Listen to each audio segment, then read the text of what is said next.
Alumni Connect, podcast, ki uspešne zgodbe alumnov ekonomske fakultete pripelje med vas. Ne zamudi in se pokonektaj z nami. Dobrodošli v novi epizodi Alumni Connect. Z nami je danes Nika Kristina Butina, ki je soustanoviteljica podjetja Epidemic d.o.o., ki se ukvarja z influencer marketingom.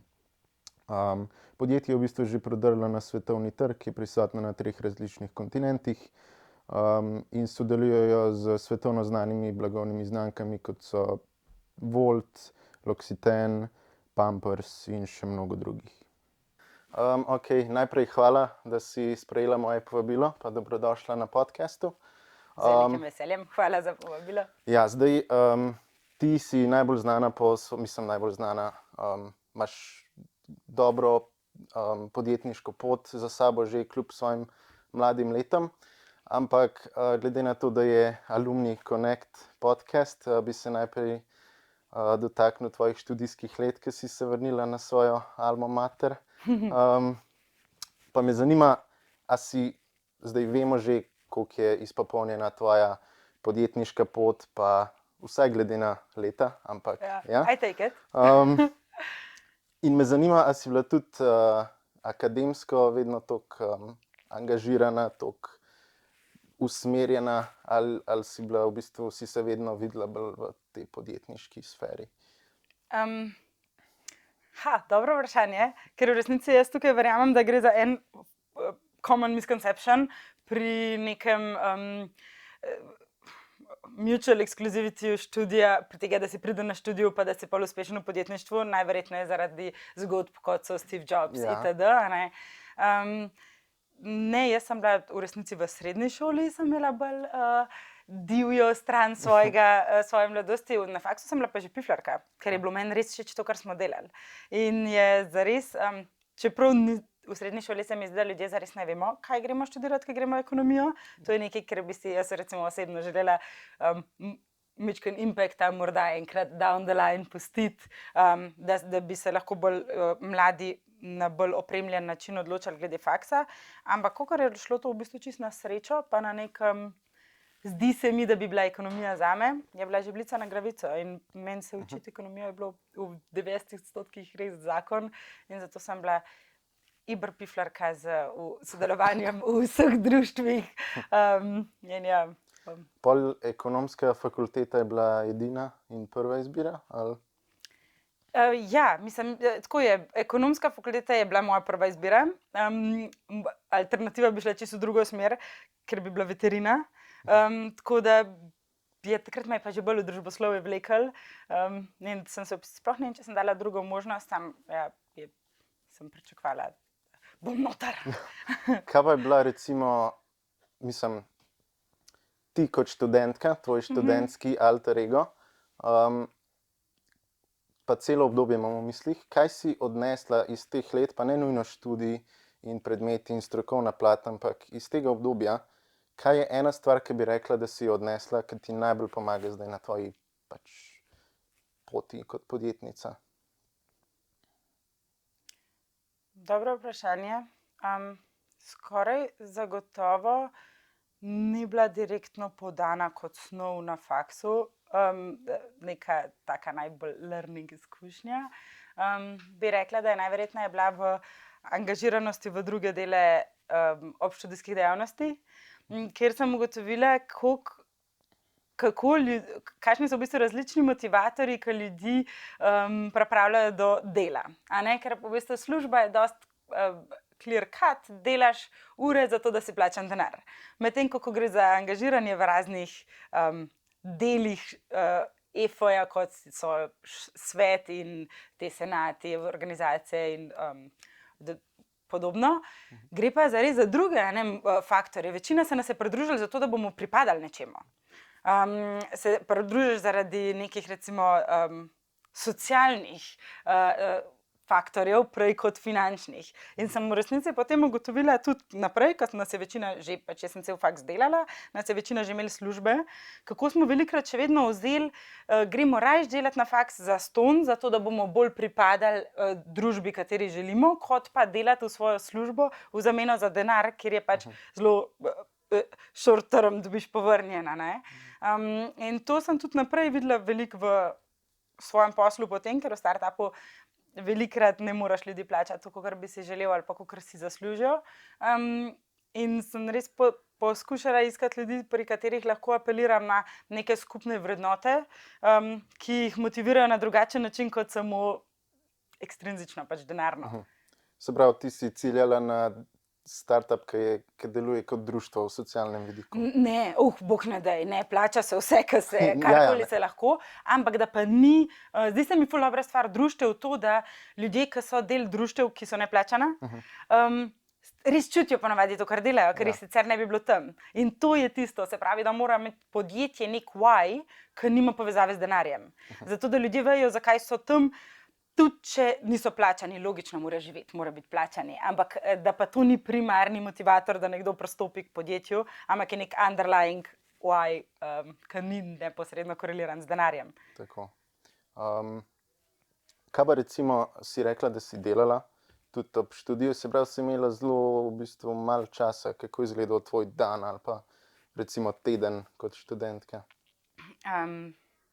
Ja. Res malo časa. Ful nabite dneve sem imela, zdaj, ko nazaj pogledam, ampak meni to res ustreza. Sem tip človeka, ki če mu daš 6 ur, zato da naredim nekaj, ki bo trajalo 2 uri, bom najverjetneje začela uro pa pol pred koncem. Če imam pa 6 ur, da naredim nekaj, kar traja 7 ur, bom pa mogoče stisnila vse skupaj. Tako da moj čas na faksu, moj dan bi se zelo korenito spremenil, v bistvu, če govoriva o dodiplomcu ali pa podiplomcu. Ker dodiplomcu je bilo veliko več žuranja, ker itak to pride skupaj s temi obšolskimi dejavnostmi tudi na faksu, kar je super, ker je nedvomno del team buildinga. Tako da je bilo faks, delo, takrat sem delala še v fitnessu, tako da je bilo super, da sem z ljudmi lahko videla, kako je delati, pa se potem nadaljno odločala na tem. Medtem, ko na IMB-ju sem pa v bistvu tekom IMB-ja že svoj prvi startup začela. Tisto so bili pa urni časi, po 5 ur recimo spanja na noč čez celo leto, ker zdaj pod 8, it's not happening. Ampak tisto so bili pa mičkan drugačni dnevi. No. Takrat sem pa v resnici bi rabila ne vem, če si Harry Potter fan, ampak ki ima Hermiona, ta časotres. Ja, da si lahko tu na 2 mestih obenem. Kaj pa recimo, če bi imela priložnost, pa bi imela z študentko dodiplomsko ali pa podiplomsko, kakor hočeš. Če bi imela pol minute ali pa 10 sekund, kaj bi si rekla zdajle? S sabo? Ja.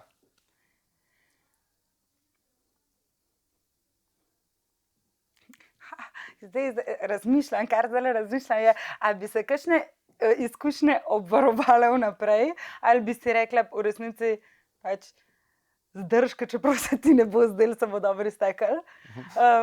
Ampak kakor smo že prej, ko sem hodila mičkar načela, sem imela vmes eno malo težko obdobje, ker to moj startup zdaj oziroma naš ni moja prva zgodba. In prva ni šla vedno tako dobro.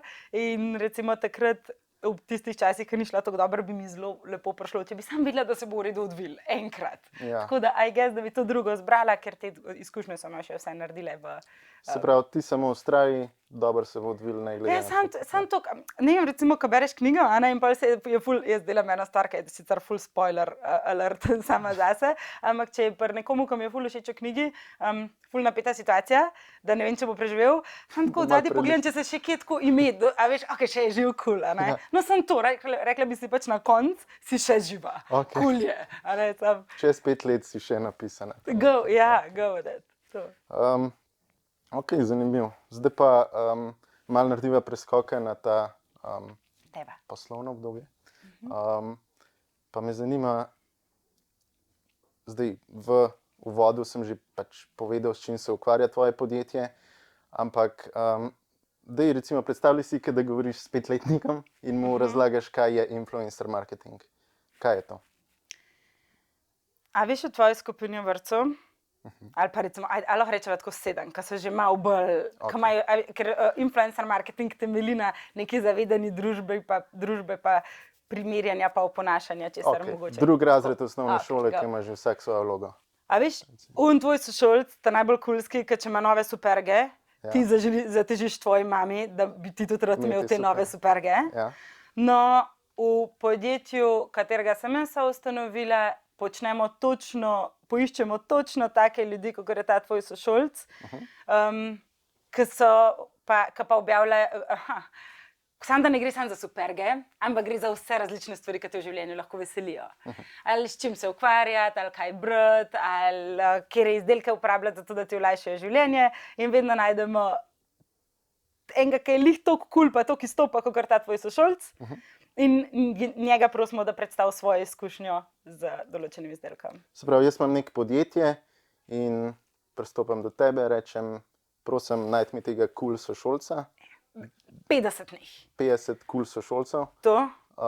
Da bom jaz lahko svoj brand. Točno, tako, v bistvu, da najdemo tiste opinion leaderje v panogi, v kateri podjetje nastopa. Ok, razumem. Pa zdaj verjamem, da so te to že milijonkrat vprašali, ampak ime.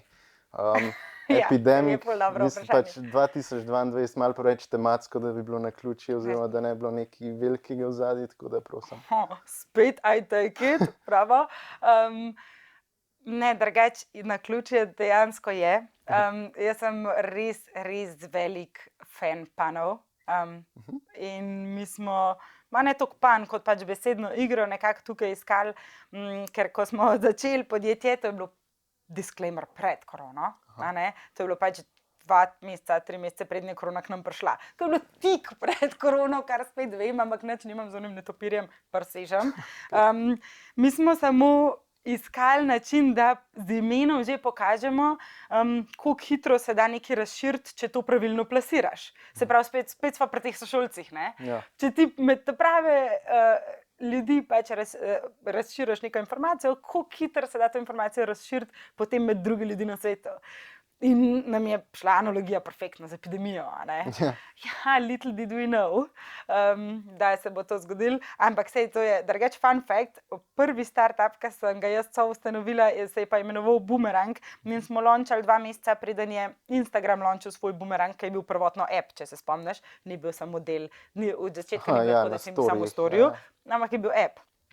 Tako da pač naslednje podjetje, ki ga bom imela, bo tako just in case fluffy bunnies, neki something super sweet in case it really happens again. Nekaj, ki ne korelira z globalno krizo. Naprimer, ja.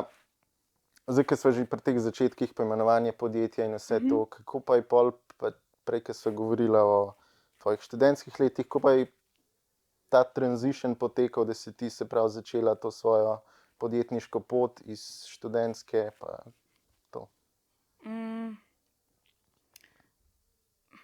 To je težko vprašanje. Zadnjič me je nekdo vprašal, kako sem se odločila, kar je bilo še težje vprašanje, ker se ne spomnim, da bi se kadarkoli to odločila. Ja. Ampak kakor rada citiram Roka Stritarja, ki je imel eno vrhunsko izjavo, ker res hits home, podjetništvo je resna diagnoza. Pač če pogledam svoje življenje ali pa način, kako sem se lotevala stvari, pa vem, da je to malo klišejsko, ampak od nekdaj so bile nekako tako usmerjene. Ne vem, ko smo na Brodu, iz kjer sem, Vižmarje Brod, smo kidali sneg starim ljudem, zato ker pač, je bilo pač njim to lažje, nam je bilo polnih 20 € bolano dobiti, pa sem zaktivirala celo našo družbo, pa smo to par let delali. Pa je šlo še na košenje, pa tako naprej. Pol ne vem, je šlo za, ko sem bila na šubi v srednji šoli, sem v Kikotu v Palmanovi kupovala make-up, ki ga pri nas še ni bilo, pa sem ga pol po razredu. Pač, it's a thing, ne vem. In potem je pač sam zrastali iz bolj nedolžnih v malo resnejše stvari, ampak nisem pa sama opazila, da bi nek klik naredili, no. Zdaj sicer, če bi šla še enkrat, bi šla najprej delati v neko podjetje z neko strukturo ali pa organizacijo, ki jo res spoštujem, tako, da bi se naučila določenih stvari, s katerimi moram zdaj odkrivati toplo vodo, pa najverjetneje, mislim, mi ne gre tako dobro, kakor bi mi šlo, če bi imela neke dobre zglede sama prej. Ampak dobro, nisem vedela. Zdaj si omenila, če bi imela kakšen zgled. A si imela kakšen zgled, ki ni bil neposreden, se pravi, nekdo, pač neka ikona, tvoj idol ali pa mentor, mogoče celo kaj tazga? Ja, v bistvu je tako mentorjev veliko, sploh zdaj v epidemiku. V prvi zgodbi to je bil eden od ključnih learningov, ki sem jih vzela iz Bumeranga, da nisem imela mentorstv na ta prav način. Ne, da jih nisem imela, ampak tukaj je nekaj, kar naredimo, kar je v bistvu logično, in to je, da si ljudje izberemo za mentorje res uveljavljene ljudi, ki so že tako pač tate mate na svojem področju. Z njimi je izziv to, da so oni najverjetneje že 20-30 let stran od teh prvih korakov, in to so potlačali. Oni pač zares tako ne. Že jaz zdaj, ko pomislim nazaj, vidim, da tako, ko pogledam kakšne fotke, sploh se nisem spomnila, kako smo to delali, kako smo, tako.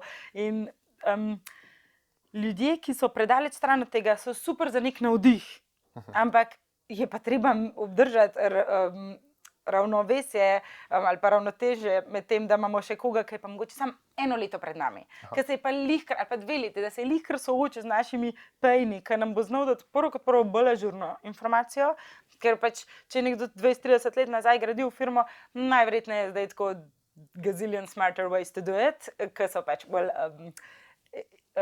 internet enabled,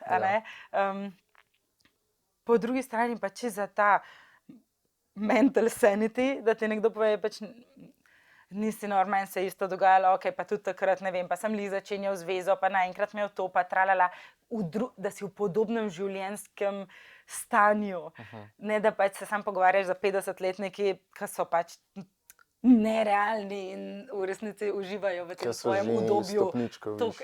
Stopničko, stolp.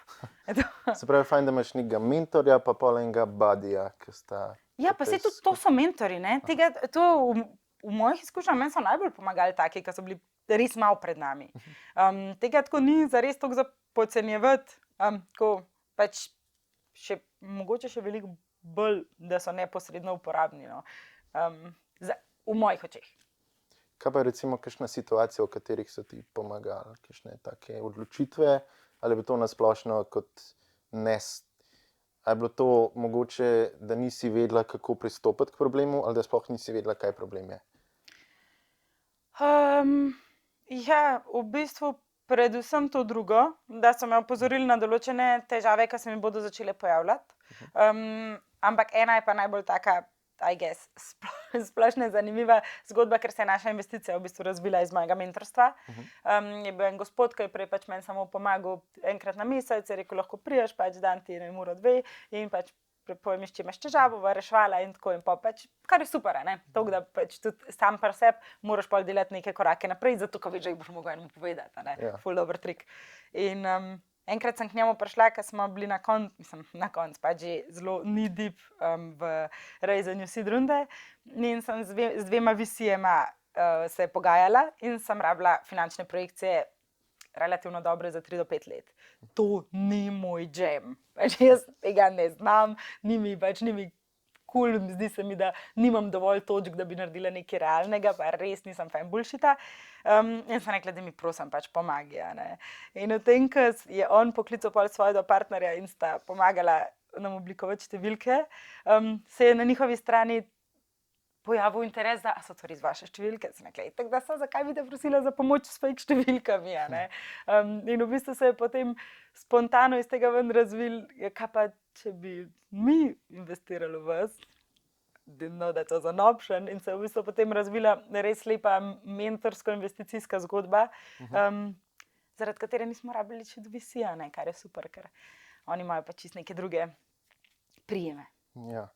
Zdaj so se v bistvu pač znašla na enem temu, kako bi rekel, precepu med začetnikom, kot si bila ti takrat, pa mogoče si še v očeh nekoga, pa nekom, ki je že uveljavljen in zelo izkušen in vse to. Pa me zanima, ki si rekla, da je kako podjetništvo je diagnoza. Resna diagnoza. Kolikrat si, tudi če je diagnoza tvoja, koliko pogosto se ti dogaja, da moraš iti res ven iz svoje cone udobja in nekaj, ki ni v skladu z Niko v soboto zjutraj doma na kavču. Tako mislim.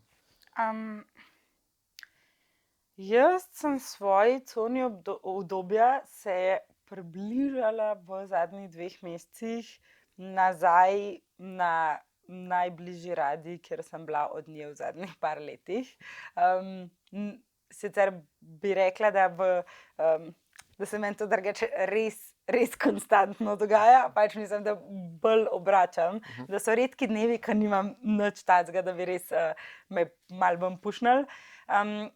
Res je pa, da zaenkrat sedim še vedno na kar velikih stolih. No? Da pač to je še ena moja naloga, ki jo imam znotraj naše firme, da še malenkost bolj podelegiram določene stvari. Zato sem tudi rekla, v zadnjih mesecih sem dobila enega novega sodelavca, ki mi je bolj pomagal na tej točki.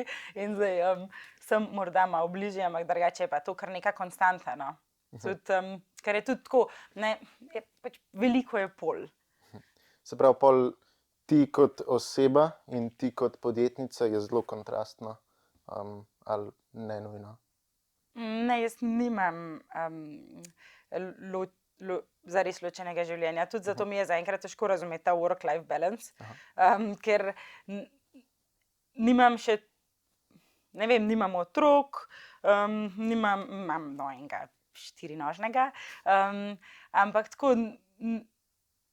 zelo se spaja moja oseba ena in druga. Tako seveda, da ima vsaka določene edge, ki ve, kje mora prioriteto potegniti, ampak zaenkrat nisem še opazila nekega jasnega razdora med njima. Pol sta precej simbiotične. Ja. Dobro. Zdaj pa še eno vprašanje, ki se mi vedno pojavlja, ko berem take zgodbe, kot so tvoje ali pa ostale, je glede neuspehov. In se mi zdi tako zelo po eni strani malo plehko, kako bi rekel, ker ti bereš vse to in kako mediji to predstavijo, je zelo one-sided in izpade veliko lažje, kot dejansko je, si jaz predstavljam. Pa me zanima, kakšen je tvoj pogled na to? Najlepša hvala za to vprašanje.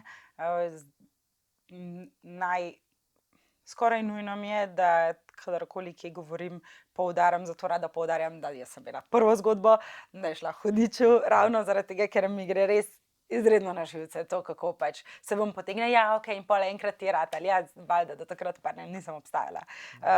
Mislim, ratal, ne, pač relativno.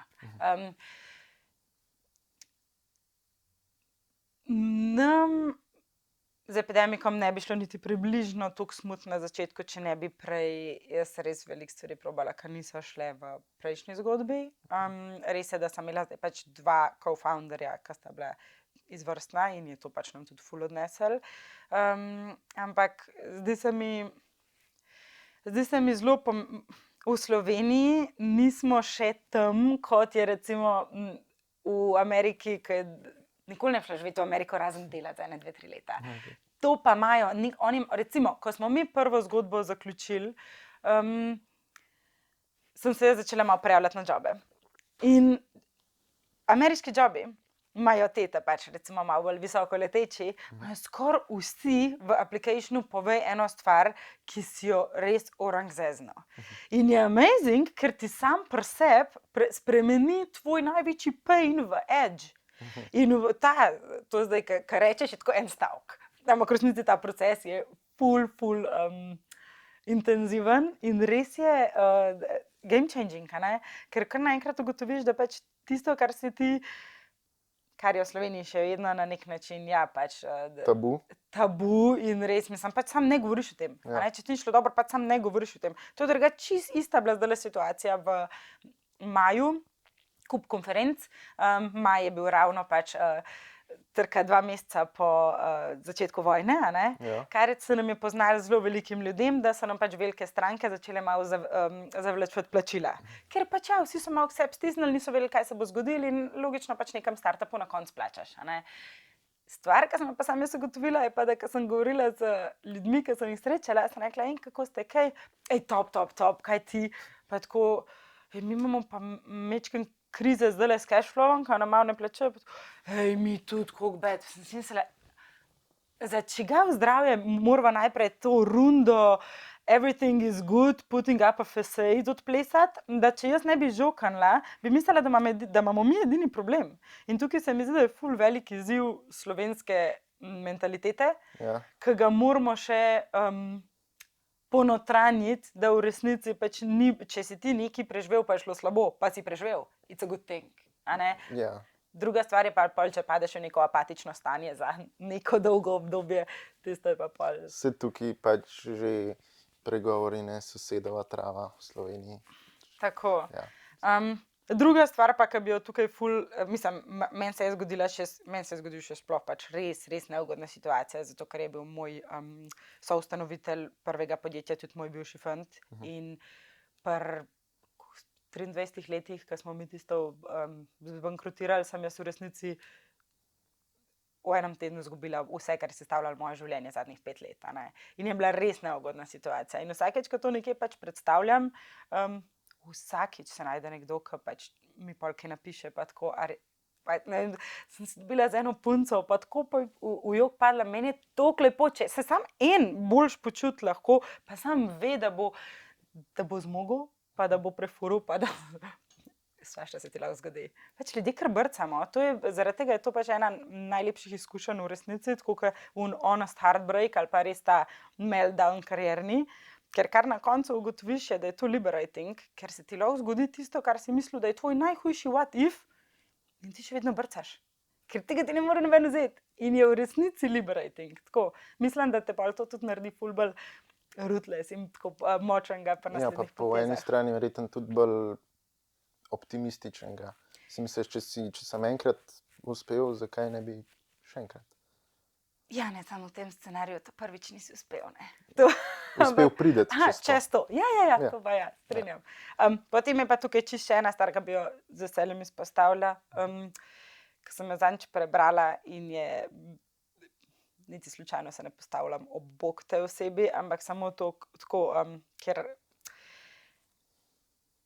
ta začeten, sam še čez tole moram priti, pa bo, sam še čez tole moram priti v podjetništvu, se pač pri meni še sploh ni končal, niti približno.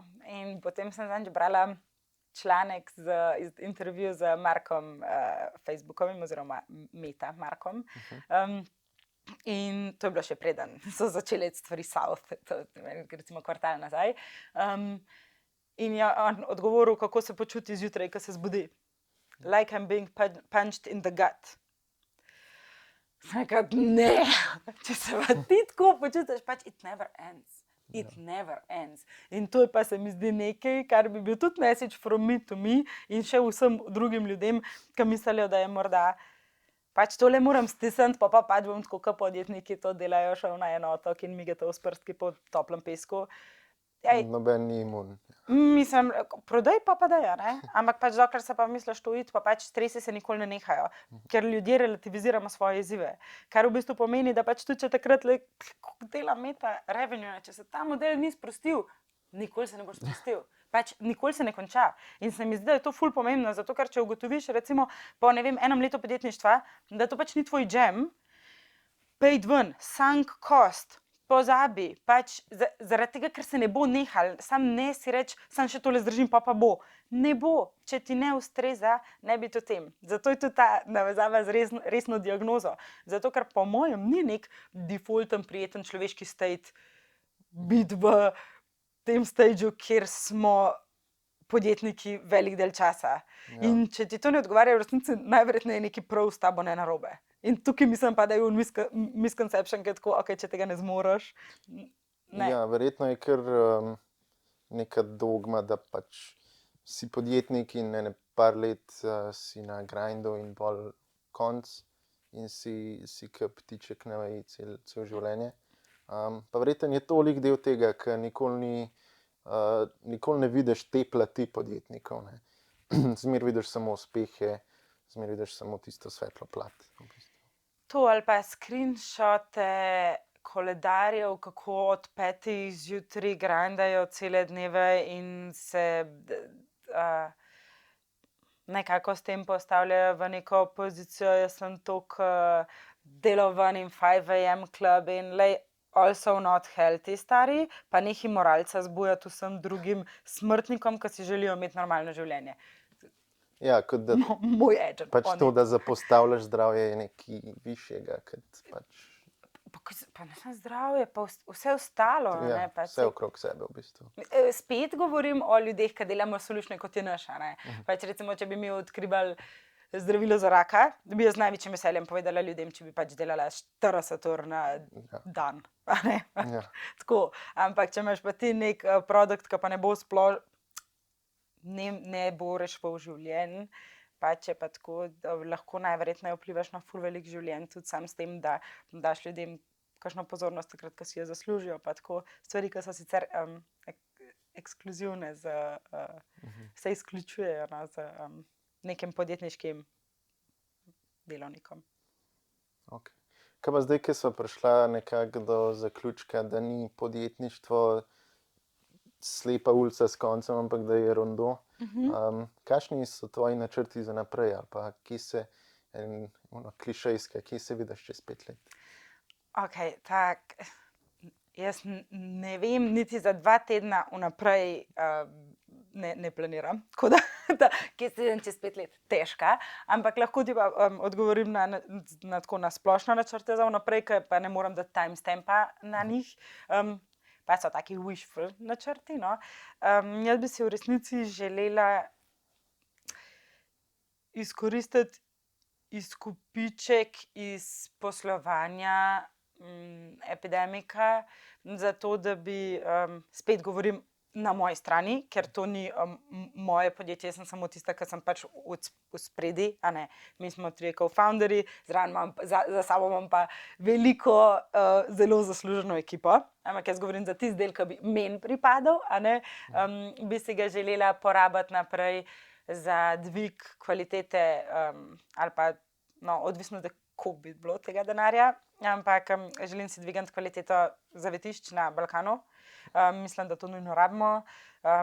Zdi se mi ful nice iniciativa in pač res bi me izpopolnili, ker tako, kot sem na začetku omenila, ne, pač sem že itak bila mičken razvojena v katero smer iti, zdaj ful sem srečna, da sem šla v biznis, ker toliko uživam, da tako sicer 2 dni na teden srečam FML, preživeti moram tole, ampak 3 dni na teden si pa rečem, jaz sem res za tole plačana. Amazing. Tako da tisto bi pa potem ta drug del mene nekako zapolnil, da bi lahko malo za živalce skrbela. No. Sprav, da bi združila svoje 2 strasti lahko. Ja, v bistvu bi, I guess, da vzela tudi podjetniški take na, že takoj, ko sem začela razmišljati v bistvu o teh nekih sanctuaryjih in zavetiščih in tako, sem začela razmišljati o tem, kako bi to v bistvu na easy financiral, če bi dober branding naredil, pa, a ne, tako da ja, najverjetneje bi na koncu nekaj iz tega prišla. Sej to je to, kaj ne, I didn't choose this life, a ne, it chose me. Diagnoza, resna diagnoza. To. No, zdaj pa da greva za konc še malo iz konkretnega na splošno. Pa si rekla, da si ti zdaj sicer že na točki, ker ne veš točno vsega, kaj je bilo na začetku, ampak recimo, da vzameva enega poslušalca ali pa mene, hodim po ulici ali pa si delam sendvič ali pa sem pod tušem in dobim eno dobro idejo. Kako zdaj začeti, da ne bi obviseli v zraku, tako kot mislim, da 99% idej. Najprej ena stvar, ki bi jo tukaj izpostavila, je, ker se mi zdi, da je tudi malo specifična za naš konc sveta, te kraje idej niso toliko a thing, zato ker ideje same po sebi so toliko overrated. Pač vsi imamo ideje, pač ful njih, samo pač, če ti nimaš implementation factorja, brezvezna. Tako da ta del bi najprej, no tako, ne, ljudje se toliko bojijo deliti ideje, to sam ni toliko zelo smiselno. Drugače bi pa rekla, imaš business canvas, ki je zelo tak luškan. Včasih so vsi delali poslovne načrte, kar je bilo dosti zoprno, zato ker ti vzame toliko časa, pa dosti neprijetno je zadelati, kar vse zaključne naloge, na primer, a ne. Zdaj je ta business canvas, ki ti dosti omogoča, da ti pač že po predalčka to pač lahko pogooglate, pa na Google Images, če kdorkoli slučajno ne ve, pač kako ti prerazporedi, kaj komu nudiš, zato da te prisili, da o tem razmisliš. To je čisto osnoven korak. en ful dober, bolj napreden korak, če je kdo kaj že bolj razmislil, je, jaz sem šla vedno pogledat prijavne obrazce od najboljših akceleratorjev na svetu, recimo, ne vem, vzameš YC in pogledaš od YC Application Forum, ne da se res preveč, tudi res preveč, valjda, zakaj ne, ampak poanta je, oni so najboljši na svetu v tem, da te vprašajo ta prave stvari, ki so res pomembne za tvoj biznis. In ti lahko prišparajo ful enega dela, pač ker they did tons of research, In je full smart v bistvu sam pobrati najbolj ključne dele biznisa iz pač tovrstnih aplikacij, pa vprašalnikov. Potem sem pa jaz ultimativen fan lean managementa, lean startupa. To je ena knjiga, Eric Ries je napisal, če mi kdorkoli pač pošle mail, magar da odspod nekam date, pa če lahko tudi PDF pošljem, kar sem jo kupila. Govorijo pač agile pristopu, ampak prav tako na nivoju startupa ful ti spremeni, kako razmišljaš o stvareh in pač jaz mislim, da bi mogel to vsak prebrati, ko se karkoli loteva. Ja. Če ima pa kdo kaj, ki že misli, da ima bolj spremno, tako, da je že mičkam bolj pripravljeno na resen feedback, se pa tudi jaz ponudim za testnega zajčka, ker meni je en profesor na ekonomski, ali pa on, in to je Jaka Lindič, že enkrat precej spremenil pogled na stvari, s tem, da mi je razbil prejšnji poslovni model, pač od prejšnjega startupa, in je res dober, z nekom takim, ki ima mičkan že naštiman na to, jaz se z veseljem ponudim za začetno, ali pa drugače pa sigurno bi profesor Lindič tudi bil pripravljen poslušati. Jaz sem dejansko prišla k njemu na govorilne ure kot študentka in sem mu rekla, ti lahko pičnem, on je vesel, ampak to je treba nekaj vedeti, ne. Pač, pot je malo bed, to ni prijetna izkušnja, sam to ti prišpara toliko časa, pač toliko life, do it, mislim. Ja. Se pravi, bottom line je, ne te ne bo strah, samo pej do nekoga, ki ve, in to je to. Pa naredi denar, preden ga zapravljaš.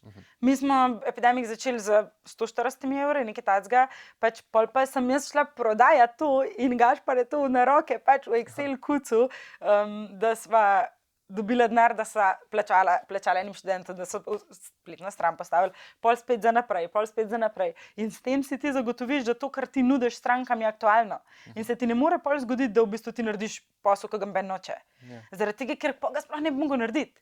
In to je ravno ta loop, no, saj nisem hotela spoilati, ampak to je zelo spoiler, lean startupa, ker ti v bistvu razlaga, ok, pač ti imaš največji riziko v tem, da ti planiraš, kreiraš in pol šele daš na trg in pol iteriraš. In pol kaj, ugotoviš, da si toliko pa toliko mesecev, evrov pač stran vrgel. Zakaj?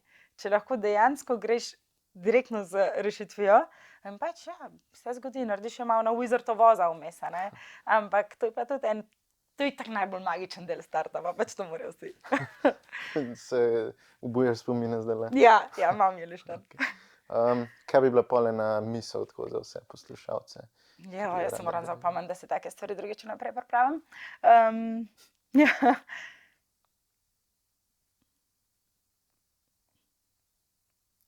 Še ena taka dobra, drugače res.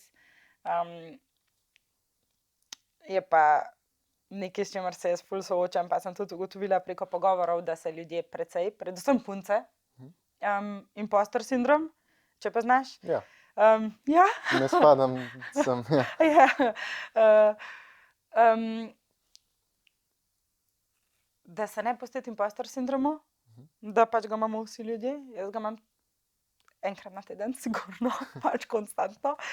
Zdajle, zakaj sem tukaj? Da, tako, veš, it's a hoax, vsi bojo ugotovili, I'm a hoax, tako, ljudje pač si ves čas pač od znotraj govorimo, da nismo dovolj.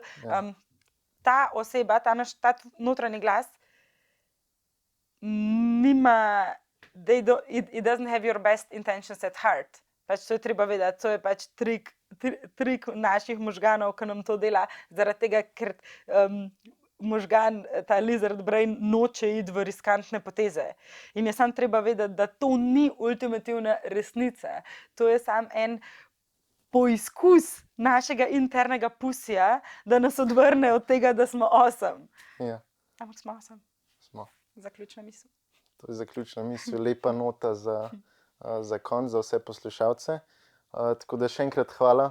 Jaz sem zelo užival na enem pogovoru. Hvala za Sem se vabilo, veliko tudi jaz. naučil, verjamem, da tudi vsi poslušalci. Pa upam, da se še kdaj srečamo. Tako, enako. Hvala.